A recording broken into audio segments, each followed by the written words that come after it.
सोनामुखी, हरड़, मुलेठी जैसी अनेक जड़ी बूटियां और हजारों वर्षों का प्राचीन आयुर्वेदिक ज्ञान इस एक बोतल में समाया हुआ है।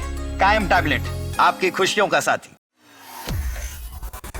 संसद का बजट सत्र 2 चरणों में होगा। इनमें पहला चरण 28 जनवरी से 13 फरवरी तक और दूसरा चरण 9 मार्च से 2 अप्रैल तक चलेगा, जिससे कई हफ्तों तक विधायी और राजनीतिक गतिविधियों का माहौल बनेगा। पहले चरण में 1 फरवरी को सुबह 11 बजे केंद्रीय वित्त मंत्री निर्मला सीतारमण यूनियन बजट पेश करेंगी। बजट से एक दिन पहले 31 जनवरी को इकोनॉमिक सर्वे पेश किया जाएगा। परंपरागत रूप से भारत के चीफ इकोनॉमिक एडवाइजर CEA द्वारा हर साल 31 जनवरी को संसद के दोनों सदनों के सामने पेश किया जाने वाला इकोनॉमिक सर्वे वित्त मंत्रालय के department of economic affairs economic division द्वारा तैयार किया जाता है।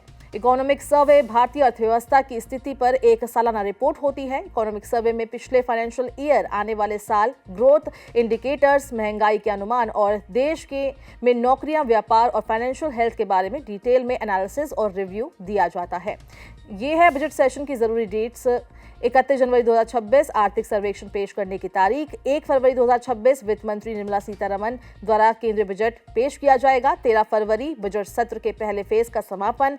9 मार्च बजट सत्र के दूसरे फेज की शुरुआत। 2 अप्रैल बजट सत्र के दूसरे फेज का समापन। 31 जनवरी को ऑल पार्टी मीटिंग होगी। एक दिन पहले 31 जनवरी को रक्षा मंत्री राजनाथ सिंह एक सर्वदलीय बैठक बुलाएंगे। ये एक आम प्रोसेस है जिसका मकसद बजट संसद में पेश होने से पहले आम सहमति बनाना और कार्यवाही को सुचारू रूप से चलाना।